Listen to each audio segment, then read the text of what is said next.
Y'all, Stages is now sponsored by BetterHelp, and I couldn't be more excited because I love therapy. So I encourage you, if you've had a tough year and a half, why don't you give them a shot? You can find a therapist that you can connect with. Their resource is thousands of therapists, well-trained and experienced. You can keep looking until you find someone that you click with. They have customized online therapy. They do offer videos, but they also offer phone and live chat sessions. So you don't even have to be seen. You can only be heard.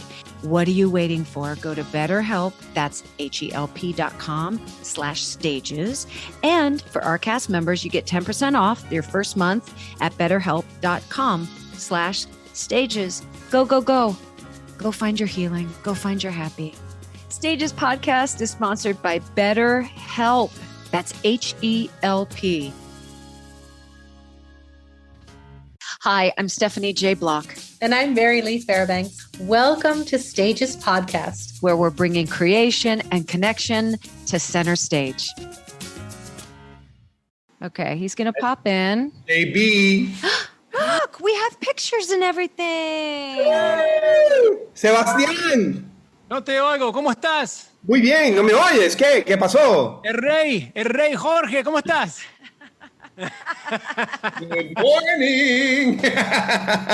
Tenemos algunos problemas técnicos acá, pero... Muy problemas. No te oigo, pero espero que estés bien y que buenísimo. I don't know. You're looking at me like I Gracias. understand all of the things. I don't understand all the Spanish things. I understand your corazón. I love you. That's all you need to understand. That's right. That's right.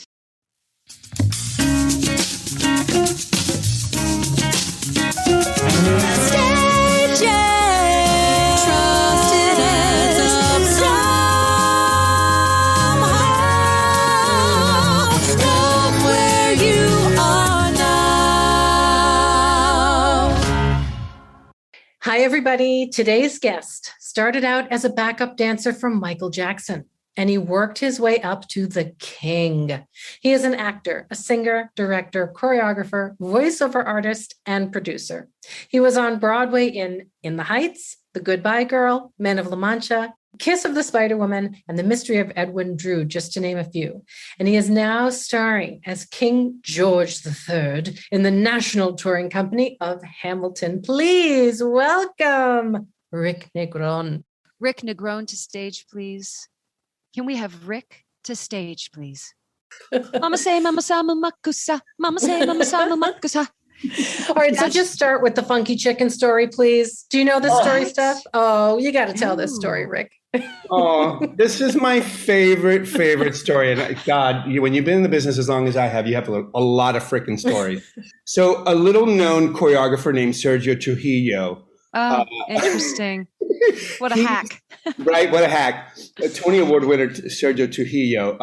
He was a dancer with me back in the day, as well as most of the choreographer directors on Broadway now. We were all dancers together. And anyway, it was 2005, and Sergio calls me and goes, I'm choreographing this little workshop for this show called In the Heights. And we're doing the workshop at the O'Neill Center up in New London, Connecticut. And it's no money, but it's a really cool project, and I think you'd be right for the role of the father.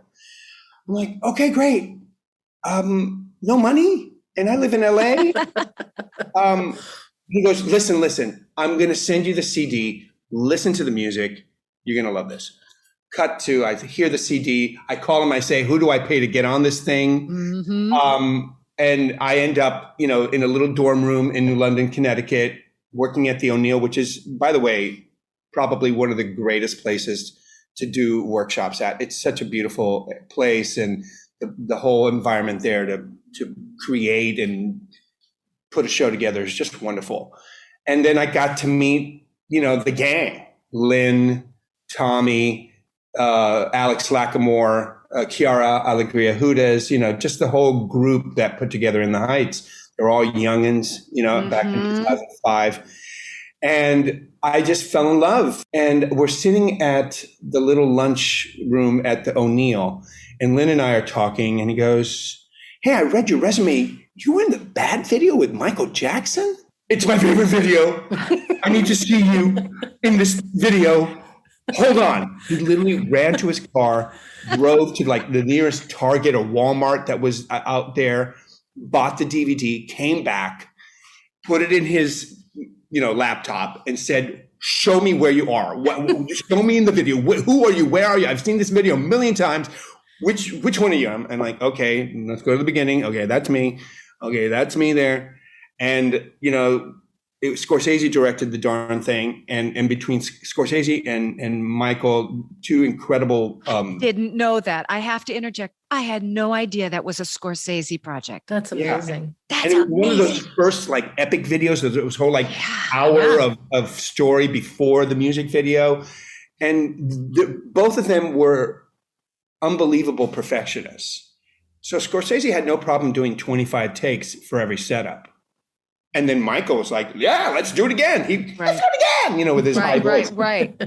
So what ended up, we were supposed to do a 1 week shoot, ended up being a 4 week shoot. Oh my gosh. For just the music video. Yeah, that's a short movie. So one take, they're like, we're doing improvisational things and we're, moving in and out of the front of the gang. And I just did a freaking funky chicken. It just came out of me. And I was like, the minute they said cut, I was like, oh no, I did the funky chicken. Oh no, please God, let that not be the take they use. We've got 30 other takes. Right. They used the funky chicken. Of course they did. Of course they did. And it's literally a second or two, and if I don't point it out, you don't really see it. So I pointed it out to Lin, and of course he was tickled pink. So cut to, I only did that one workshop, but when they went to Broadway, for whatever reason, I auditioned for Broadway. They were very sweet to me, and they said, Rick, you just look too young to play opposite Priscilla Lopez, so we're going to pass. We can offer you the understudy. And I was like, not moving to New York from LA, it's just to understudy. I appreciate it. But I kept in touch, and I was like, anytime, something opens up, I'm here. The guy that they hired, who's wonderful, lost his voice, and I ended up taking over the role. Mm.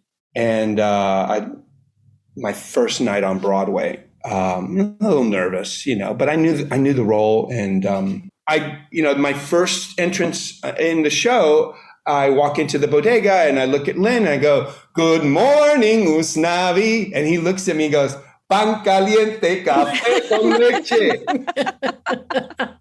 The ultimate player, Lin-Manuel Miranda, trying to get me to crack on my first night on Broadway. Doing the funky chicken on Broadway. Oh my God. Did you crack? Did you laugh? Inside, I was dying.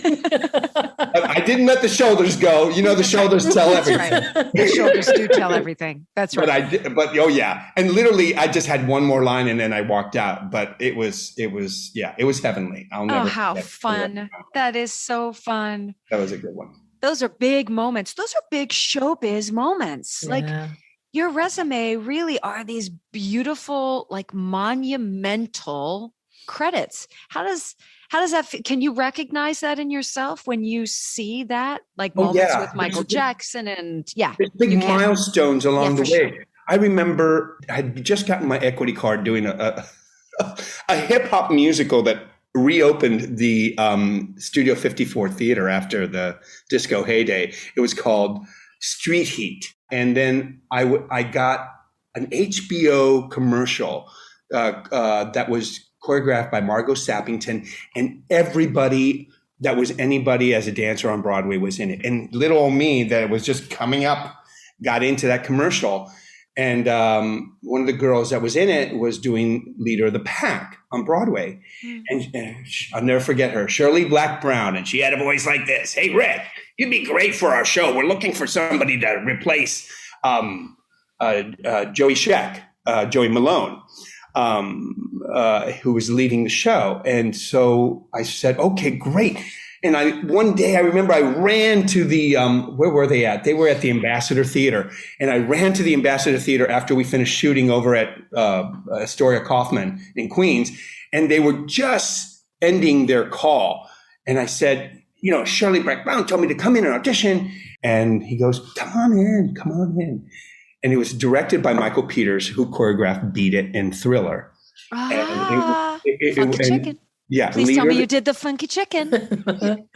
I didn't. But Leader of the Pack was Ellie Greenwich, one of those first big jukebox musicals. And I went in, auditioned, got home. They called me that night, said I got it.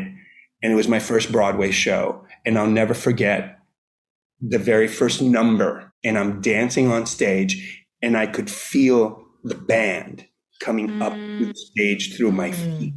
And it's one of those moments where like, oh my God, this is my Broadway debut. I'm on Broadway! and then you feel, and it was this amazing rock band. And you could feel the music coming up through the boards and up your feet. And how amazing. What year was this?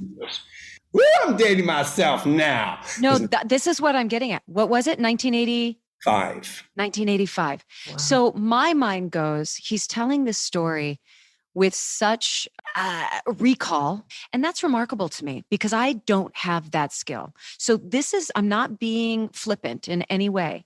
Do you do any sort of exercises? Do you take ginkgo biloba? Like what do you do to stay so lucid in your head that you can literally recall back 40 years and say, I remember most moments. I remember who's choreographing, directing, who's alongside me.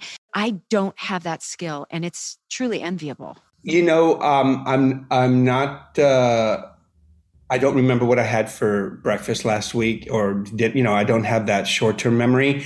But those signposts in my life, those big moments in my life, I remember those details. They sort of imprint on you. You know what I think it is too? I think dancers can be so in their bodies. You're so spatially aware and you're so in your body that maybe it hits a part of the brain that for we who don't have that developed as strongly, maybe it's just something doesn't imprint the way it imprints so viscerally on you.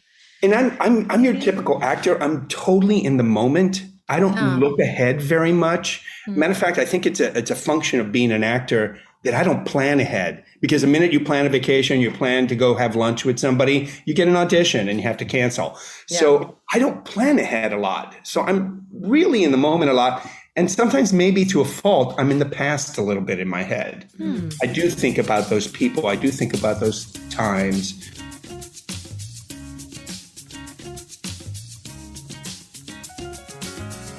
Have your parents come from Puerto Rico to see you do a lot of stuff? They saw me do early stuff like that. And this is another great story, because when I finally got to do a lead on Broadway in the Heights, my mom was really ill and she couldn't come up from Puerto Rico. And my dad was able to make the trip, but mom couldn't.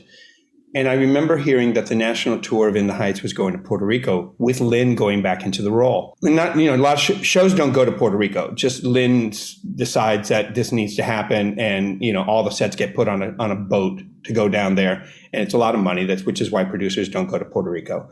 But Lin made it happen for In the Heights, and I literally went up to Jeffrey Seller, our producer of Hamilton, who was a producer back then, and Lin, and I said, "You guys, my mom can't make it to New York. She's just not well.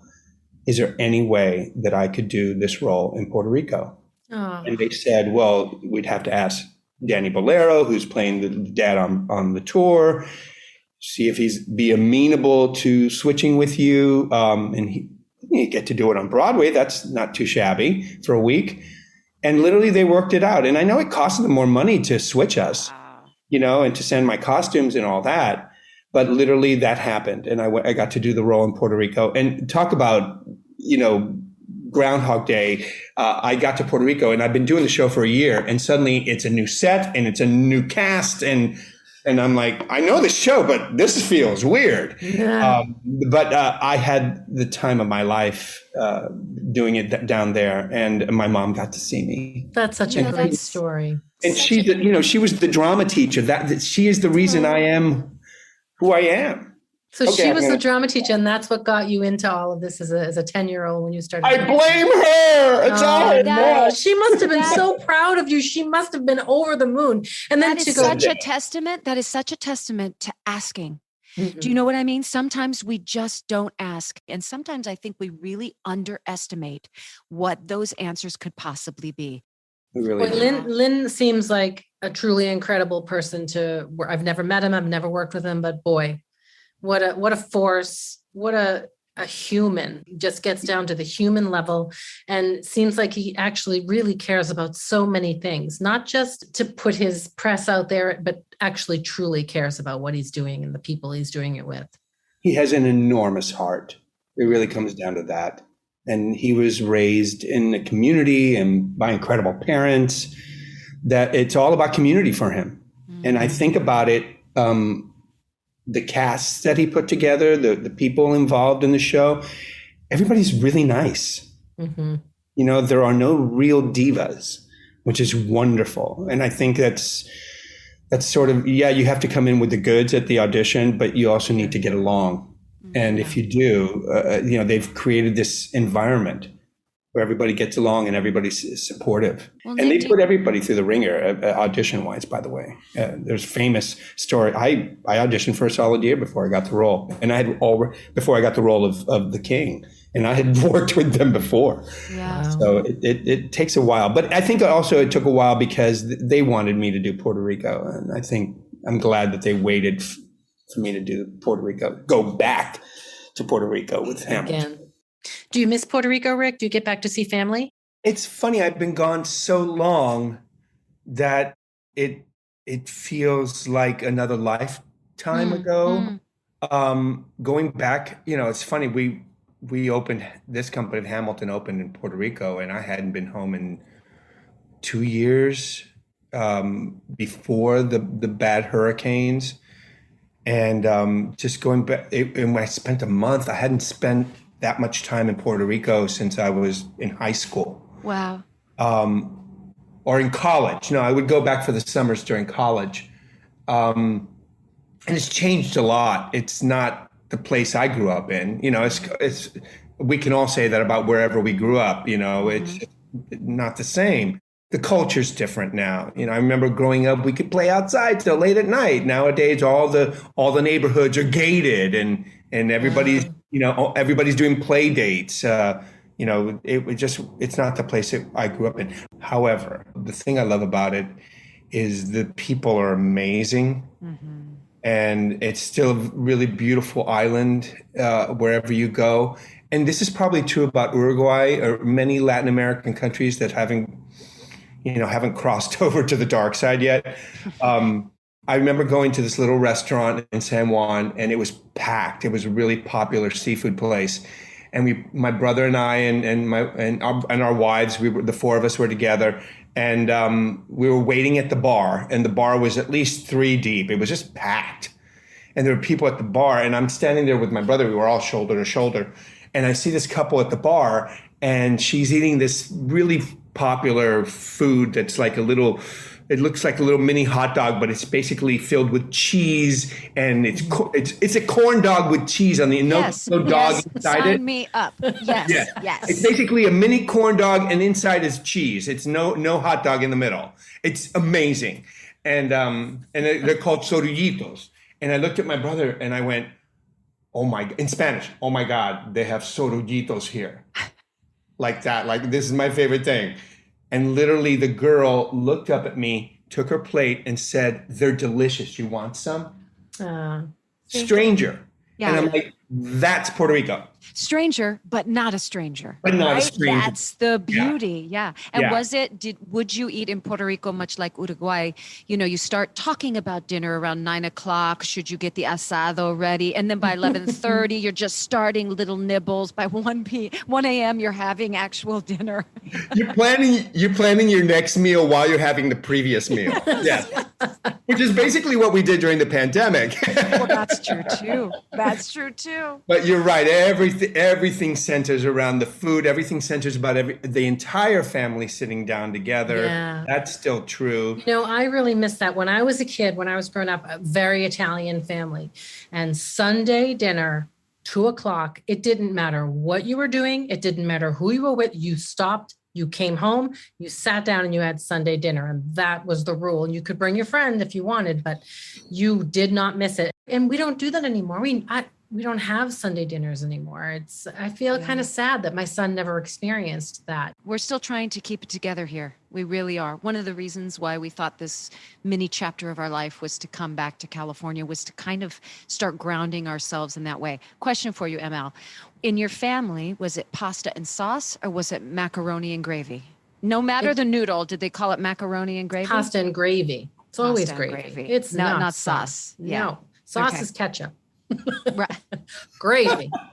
And Steph, you're half Italian, right? I am. Yes. My maternal grandmother is from Trieste, which is north. And then my maternal grandfather is from Calabria, Calabrese, and he's very close to Sicily, but not quite that south. Yeah. The upper part of the boot. Negron. My dad finally found out after he went back to Spain and to figure out where it came from. Yeah. Which originally Negroni. We're from Genoa. Come on. No kidding. Yeah.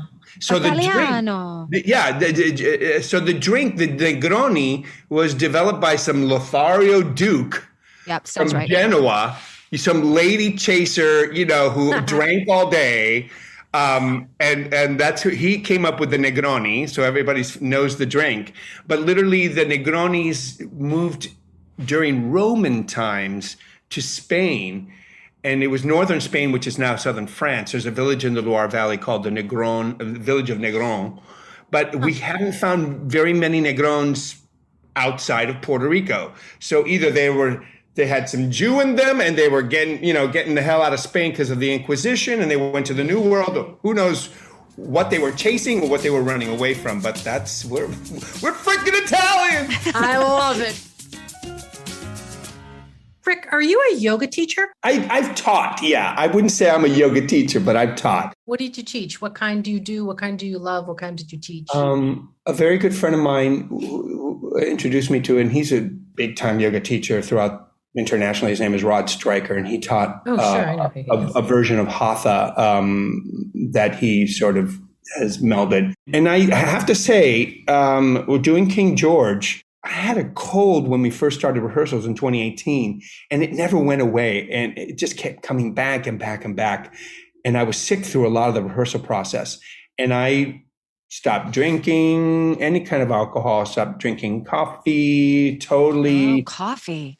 Totally straightened out my diet, even though it wasn't really bad before then. I've always had a pretty decent diet, but I got super clean just to get healthy. Mm-hmm. And it's kind of stuck with King George. I have to get at least 7 to 8 hours a night. I have to do my yoga every day. I have to eat right. I have to stay away from dairy and sugar. Wow. And as long as I do that, I can count on my voice being there. And Mary Lee, it's a game changer. When I do yoga and then I vocalize, whole nother ball of wax. Really? If I try to warm up my voice without doing yoga, it takes longer. It's more laborious. Yeah, it's yoga. You attribute that to tension. You attribute the lack of sort of space in your voice for all this tension. And it warms everything up. I mean, it just pre-warms your vocal cords, your body. It gets you out of your head and more into your body. All of that, so that when I go do my vocal warm up, 10, 15 minutes, I'm good to go. That's great. Yeah. Are you a vegan too? Because I heard you talk about veganism before. So my wife is, and we were vegan for a very long time. But we started introducing fish and eggs, so ovo-pescatarian, into our diet because we didn't feel we were getting enough protein. But recently, of course, we saw Seaspiracy and decided, we can't eat any more fish. So fish has sort of gone out of the diet. We're those crunchy granola LA people. If you go back to Puerto Rico and you're in that bar and that little cheesy corn dog situation is in your face, you're not saying no. It's going down your gullet, chicken dancer. It's going down your gullet. as well as the little piece of pork on the side there. Yes. See? And now Listen, you there's got to be flexible. Life is about flexibility. This is Steph. what I'm Yeah. saying. Yeah. There's always an asterisk somewhere with subject to change based on, and then you can fill in the blank. Honestly, as Yeah. long as you're not hurting yourself or others, that little asterisk can change a lot of things. It's like a cheat day. You know, I can be good for 5-6 days a week and I can have a cheat day. Absolutely. A little bacon here and there. Come on. Absolutely. I was a vegetarian for a long time. And when I finally stopped and I had my first piece of bacon, I was like, holy crap, this is so good. When you're on the road, is it difficult to kind of stay to that higher standard of what you eat and your schedule of yoga and meditation, right? It's not easy. Not easy at all. And, you know, thank God for Airbnbs because I'm driving a lot of the tour. So I have a whole kitchen kit. I travel with my knives. I travel with food. And I have to say, I eat 80% of my meals at home. That's great. I just on 2 show days, I might, get some takeout somewhere. And now with the pandemic, I never sit inside a restaurant. I'm sorry. No, I'm afraid of sitting inside anywhere. If it doesn't have an outdoor seating, it's takeout and I'm bringing it back to my place. And what does the tour schedule look like right now for and Peggy? Are you guys sitting down for a good week or 2, maybe 3 or 4, or are you on the move a lot? It bounces back and forth. So it's between 3 and 4. Is the average. That's not bad, Rick. That's not bad. 6 weeks in Denver in the late winter. So that'll be nice. And we're staying in the Western states, which makes it easy. I pretty much fly home every weekend right now. Nice. To be with, one day with my lovely wife, keep the home fires burning. Being on the road and having a relationship is always tough. But, we've been through a lot. We've been married a long time. So we're going to make it happen. And she's so supportive. So I'm beyond grateful.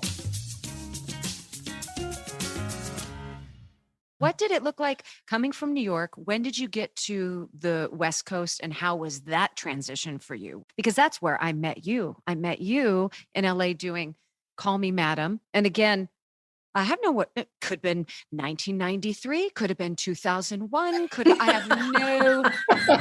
You're lucky she knows your name is Rick. So. Right. It was the late 90s. It was the late 90s. Okay. I'd have to do a lot of thinking right now to nail it down. But how long had you been in New York? Pardon me. How long had you been in LA? Yeah. Before I met you? So I was chorus boy in New York and I understudied the leads a lot. Almost every show I did on Broadway, I understudied a lead. And I ended up feeling like I was always the bridesmaid and never the bride. Uh-huh. And at that time in the 90s in New York, it was a lot of TV stars were getting leads on Broadway. Mm-hmm. So in the back of my mind, I thought, well, if I move to LA and I, can get a name, some sort of name, I can go back to New York and get the lead again, So I was doing The Goodbye Girl, and a fellow castmate had a place in LA, and he said, "Hey, I'm going to LA. I could use a roommate," and it just all the planets aligned for me. So I moved to LA. That was right after the Northridge earthquake, which was I think 93, 94, around there. That's a good benchmark, yeah. Milestone. Right after the Northridge earthquake. And I moved to LA, and it was sort of very strange. LA is strange, and I couldn't figure it out, and I was unhappy. And just because I had no friends, I had I had this incredible community in New York, and it was gone. And I couldn't get a job. And finally, I got a catering job, and that's where I met my wife. And once I met my wife, she grew up in LA. She went to Beverly Hills High, 90210. Oh. So she was an ex-dancer and she was an actress, and we had all these things in common. And suddenly her family and her friends became mine, and I suddenly had an instant community. Mm-hmm. And LA, as far as a TV actor, film actor, didn't really end up working out for me. I don't think LA knew what to do with me. Negron, you don't look Hispanic. You look Italian, you're not right for the white guy. And I ended up falling through the cracks a lot. And I also realized I'm not the greatest auditioner, especially for TV and film. I would get some TV gigs, and I remember, you barely get to rehearse. You have to do all the rehearsing your own and on your own, and then you get on set and you do it, and you walk away and going, "Oh, I should have done this. I should have done that." And I didn't enjoy the process, and I realized I'm the guy that needs to marinate in a role for 4 weeks. I need that Broadway rehearsal process, and I get better the longer I'm in a show. I'm in a show for a year. After a year, I'm doing great. 2 years. I'm even doing better. Okay, I don't so get that's why 3 minutes in an audition room or 10 minutes in an audition room isn't your jam. That's not where you live. At all. Okay. At all. And anyway, so I ended up in LA, and I got a voiceover career, and I was doing commercials and still catering here and there, and still getting called to do shows like Sergio calling me to do In the Heights, or I remember Albie Marr, who was the original director of Man La Mancha. I had done La Mancha with Raul Julia on Broadway, and he called me out of the blue and said, this was right before we did Ragtime, Mary Lee, and he called the director called me and he said, "Hey, we're doing Man La Mancha on the road with Robert Goulet. You want to come? You'll play the lead muleteer, and you get to sing with Robert Goulet." And I'm like, I'm so freaking in. On the road with Goulet, talk about stories. Oh my God! Give us one. Yes. Just give us one good one. Nashville, Tennessee, where backstage he's singing "Impossible Dream," and literally this is what we hear: "To dream," that beautiful voice of it. Oh, sure. Dream the impossible dream to carry moonbeams home in a jar.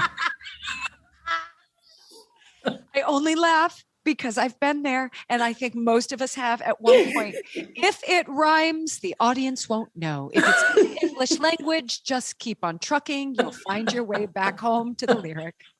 He was infamous for just making shit up. And to his did he have a sense of humor about it? Was he cool about it or defensive? No. Okay. Not cool. Our David Wasson, who was I think he was the Padre on that tour, he cataloged all the, he wrote them down. Oh, and then, man, and then when the show closed, they roasted him. I wasn't there. I had left the show to do Ragtime in LA, and they roasted him at the final show, and he was not amused. He did not like it. Goulet was this kooky guy, and he would forget his lyric, or he'd forget his line, and Sancho Panza next to him knew every line, every lyric, and would feed it to him. Oh, how interesting. Which mirrors the character, right? And he was playing this crazy guy, and it was perfect for him. Wow. It was perfect because he was this nutty guy anyway, at the time. This was not but still charming and still winning and still accessible, but yet he's lost his mind. Oh, wow.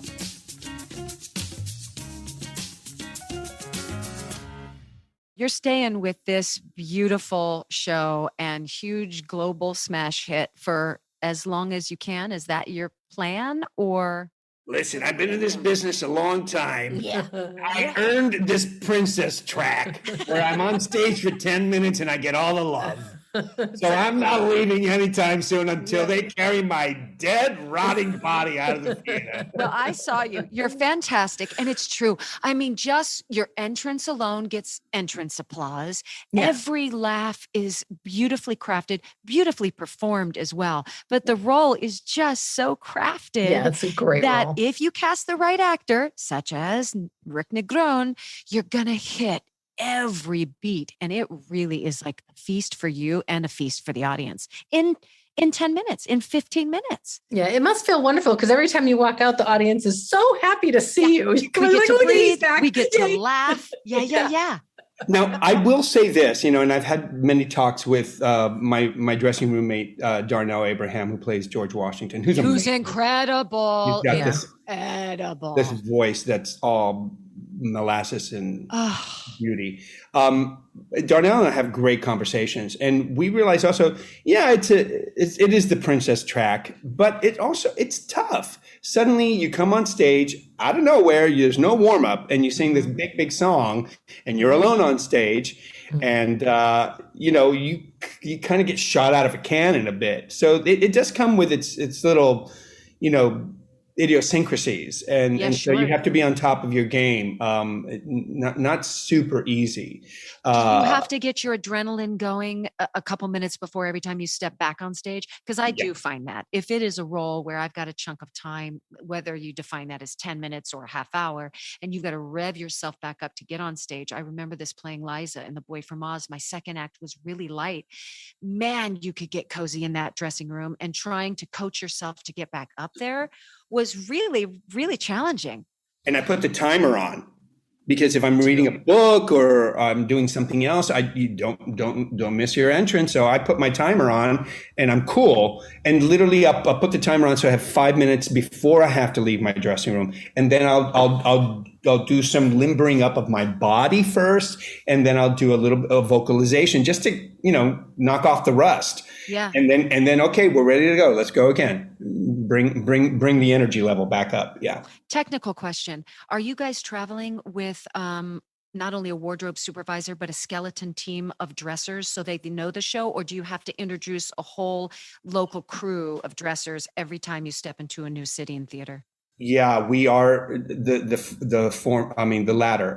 We have wardrobe soup and the associate. Mm-hmm. So we have two people that travel with us. Hamilton has a small group of people that they send to every tour that moves into a new city, so that they help train the dressers at each city. So it's kind of genius. When we show up in a new city, we have 2 or 3 people that come from New York just to get the dressers up to speed. Wow, great. And so that's how they do it. I'm not sure how the other shows do it. I think some shows that are probably costume heavy, like this one, might have more of a skeleton that travels with us.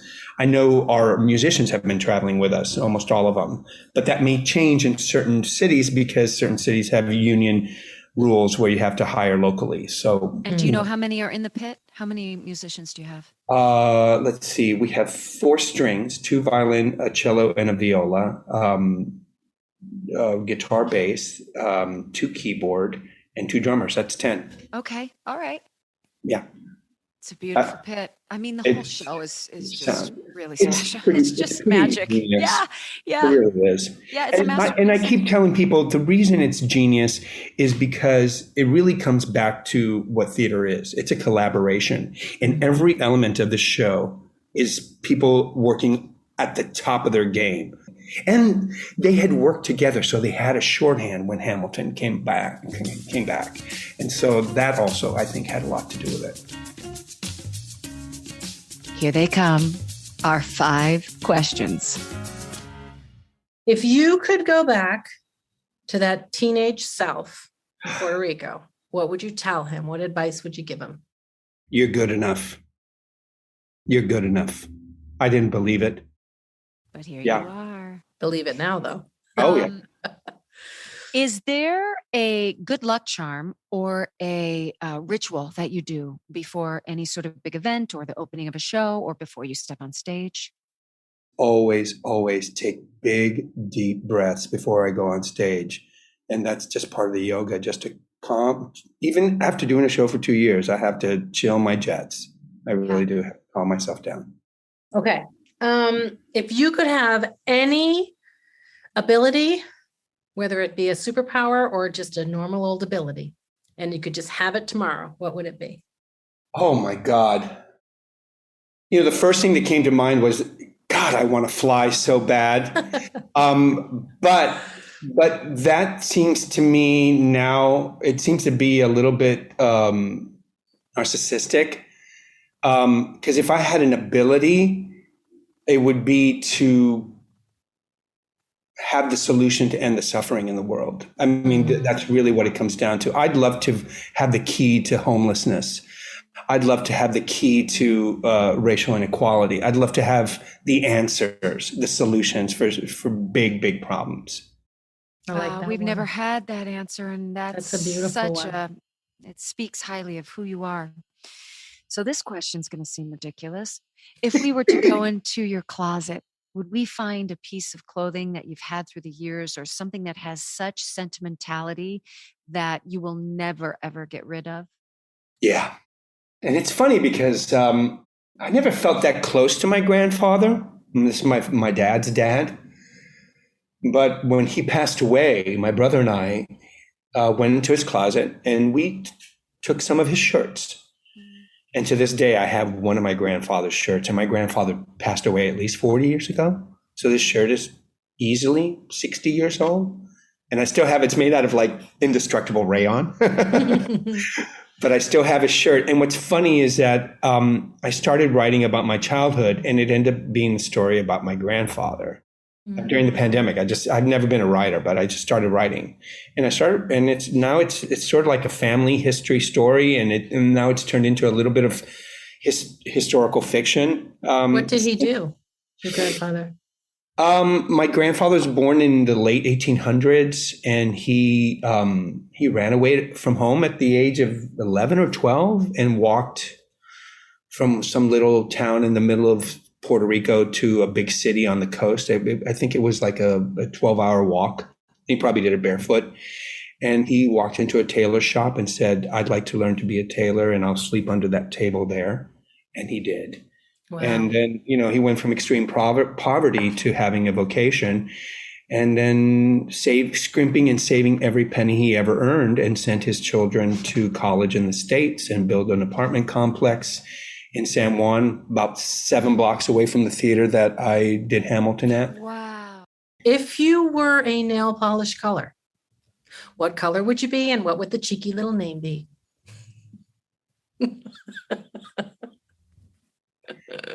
Oh, shit. Okay. I'm totally civil. I want to be Vamp. Oh, good. I want to be that vampy, that dark maroony red. Yes. But the softer, gentler side of me loves that robin's egg blue, Tiffany box color too. So, what are you talking about? That one. What do you mean? Yeah, the one Stephanie Block has on right now. So what's the name of it? What's your cheeky little name? I do like robin's egg blue. It's very English. As do I. Yes. Robin's eggs blue. Well, and you'll be happy to know LaChance was also rusty red. Oh, yeah. Mm-hmm. Listen, this was the best. I love your stories. I literally could sit here for 2 more hours with you and hear more stories. I got 2 more hours of stories. I do. You're the best. I appreciate you taking the time and doing this. I know how hard it is to be on the road, and this was just a joy. Thank you. So great to see you. Thank both you. of you. Bye. Coming up next, what struck a chord with us right after this break?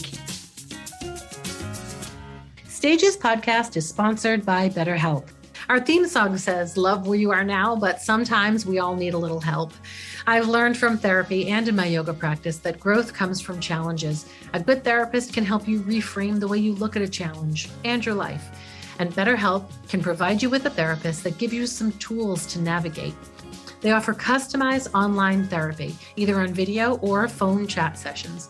It's more affordable than in-person therapy, and you can reach a therapist in under 48 hours. And right now, Stages cast members get 10% off their first month with BetterHelp, so don't wait. Remember, when you support our sponsors, you support Stages Podcast. So log on to BetterHelp, that's HELP.com/stages, and love where you are now. Well, that was just good, plain fun. I love someone who can tell and someone who can even remember all the anecdotal stories and silliness and stuff that happens backstage, because it really is so common. If you look at what we do and how ridiculous it is, it's like, okay, we're going to shove 150 people between those that are on stage, front of house, backstage. You're all going to be shoved into this little space where your lives converge. I mean, it's bound to be a pool full of stories from the day and people in corners whispering and laughing and telling jokes. And that's kind of the energy that carries through in this episode. And I just find it amazing that he has retained all of these special stories, and they still fuel his joy and fuel his passion for the art form. I have a tendency to forget, and then someone will remind me. And then of course I'm, on the ground rolling around in tears because it's so funny. But for some reason, I don't know, I don't hold on to them, but he was holding on to them like almost like a Valentine to theater and those that take part in telling stories. Yeah, I have a terrible, terrible memory for names and dates and things. I remember moments, but I don't remember names and dates. And I remember the details that make something funny, but I never remember the details that, that are like, I was on the corner of 54th and I was like, how does he even remember these things? And then you're so funny. Do you take ginkgo biloba? Like, what do you do? How? Well, you even said it. You're like, there's something about a dancer and the way their mind informs their body. So it's interesting, is his body kind of retaining the memory and then it gets filed in the brain? Or does his brain absorb all of that? And he's so used to absorbing, whether it's choreography or direction, and then his body takes over. But you said multiple times, you're just so in your body. You're so in your body. Yeah, and if you are, maybe you're walking through experiences and memories in a different way. I think there's something to it being cultural too. There are certain cultures that kind of revere the past more. I know that the Mediterranean culture is like that, right? And so I wonder if maybe that's part of his culture. He just comes from a culture that reveres the past, the grandparents. He talked about his grandparents. So maybe it's cultural as well. Yeah. And food. That's another cultural thing. I also found that interesting. As someone who we've both been on tour for a long time, actually. And I just found it interesting that he's decided to bring his kitchen knives. It's when you look at people and you're like, you're going to go on tour for a year or perhaps more. And you only have a big old suitcase and then a trunk. And this trunk, it is quite large, but when you're looking at a grown-up, like a true adult person who's going out into the world and what they choose to put in that trunk that meets them at their hotel when they arrive at a new town, I always found that so interesting. It's like, what did that person have to bring from their home in order to feel comfortable wherever they went? And when he said kitchen knives, I was like, oh gosh, there couldn't have been something further from what my, would be in my trunk. I am a nester, and I did carry with me, a couple of throw pillows to spice up different hotel rooms I was in. There was always a bath rug because I felt kind of icky with the bath rugs that were in the hotels. I wanted something that was my own. Truly, if I'm on a desert island, I am going to have an 18 times magnifying mirror and my tweezers. That's a have to. That's a must for me. What do you have to bring when you go on tour? What do you have to have in order to feel like you are complete Mary Lee on tour? Isn't that funny? I think for me, it's photographs. I bring pictures. Yeah. But even now, with cell phones, I don't think I'd bring that because they're all on your cell phone. I don't think, what would I have to bring? I know what I would have to bring. Essential oils. I'd have to bring the perfumes that I make and a atomizer, that kind of thing for all my oils. I think that, and to clear the room, sage the room and stuff. But I don't think there's much else that I would have to bring. It's important. And the smells, I'm with you. I think smells are really, really important. Yeah. But just that he brought his kitchen knives and spices, and, he needed that to feel whole. I didn't speak up in the middle of the interview, but he said something along the lines of, when I was on Broadway, I never quite was getting the starring role. So I thought if I moved to LA and made a name for myself in television, I could go back to Broadway and then hopefully garner some starring roles. And that sort of mentality, because I know then a lot of people in LA are like, well, if I get to New York and I can just get a couple of Broadway credits. Yeah, it validates my career. Yeah, exactly. But there is this sort of catch-22, but the hopefulness in all of these artists that say, well, if I go down this path and just acquire this, right, then that will lead to my ultimate goal, which is this. And I find beauty in that sort of belief that those opportunities are waiting for you, and the hopefulness that those opportunities are waiting for you. But I never felt that way. I felt more like, hey, if this is truly my ultimate goal and this is my ultimate dream, I'm just going to keep plugging away in this particular medium until I make my mark. Did you ever want to get to LA and try the television film thing? Well, I had a show that brought me out to LA, and LA was just kind of not for me. My dream was always stage. always. Now, I think if I were, young now and starting out, I would do TV first because there's so much good TV. Yeah, there's a lot of content. So much great TV out there now that I think I would have switched it up. If I were 20, I would have gone out to LA first if I were starting over now in this climate and done it in reverse. But for me, I was so stubborn. I was like, nope, theater's all I want. That's it. I'm going to New York. And I'm much more of a New Yorker than I am a California person, even though I prefer the warmth. But that was advice that I got from someone when I was about 27. They said, go to LA and you're almost too old now for LA. Oh, and I thought that was kind of bad too. At I remember 27. Yeah. They were trying to age you out at 27. I actually met with an agent. So I had gone on for the lead, and an agent was in the audience and he called me in. This is out in LA. And he said to me, here's the problem. You're almost 30, which basically is 35. Okay. And it's going to take me 5 years to invest in you. And by that time you'll be 40 and nobody wants a 40-year-old. Oh my gosh. He literally said that to me. And I was like, you know what? I'm going back to New York where 30 is young. You've just erased 15 years of my life. Yep.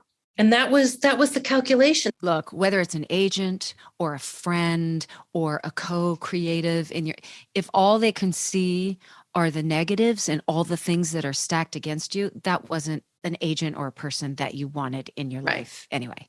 I think even if this person, I'm going to assume it's a guy, but that's not a fair assumption. Yes, it was a guy. Okay. I would have said, man, I don't think I want to work with you anyway, with all due respect. You're such a Debbie. Why does Debbie Downer? Why does the Downer have to be a woman? Can it be Daniel Downer? You're such a Daniel Downer. I don't want to walk this journey with you. Well, I did say that. I said, you know what? I'm going back to New York because in New York, 30 is still young. There you go. I'll see you later. But that was sort of my intro to the acting scene in LA. And I thought, this is just not for me. It's just not for me. Even Rick said, I don't think LA knew what to do with me. And I think now we have changed our mindset. It's like, as long as I know what to do with me, as long as I know what I bring to the table, then the rest of it can turn out positive and great. Or they can say, no, thank you, but I'm not going to take it personally because I am very clear on who I am and what I bring to the table. Yeah. And this was a long time ago. So, hopefully we're a little smarter, kinder, and wiser. That's the Sesame Street logo, isn't it? Right?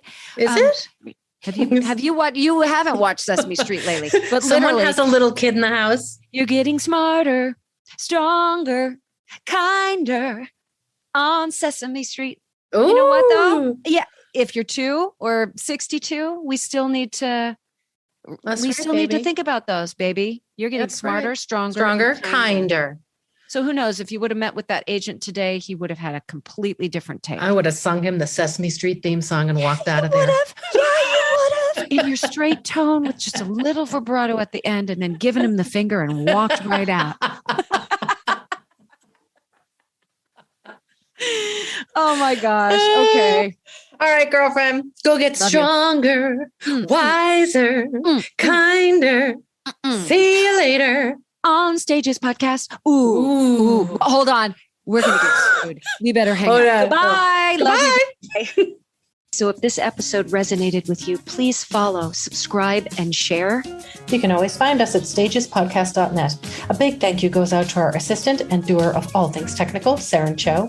Thank you to Noah Kaiserman and Garrett Healy for our beautiful original music, Melanie Von Trapp for our Stages Podcast logo, Brock Grenfeld, our sound engineer, and Allison Arns, our PR and social media expert. And thank you, our cast members, for joining us today. We hope you come back next week.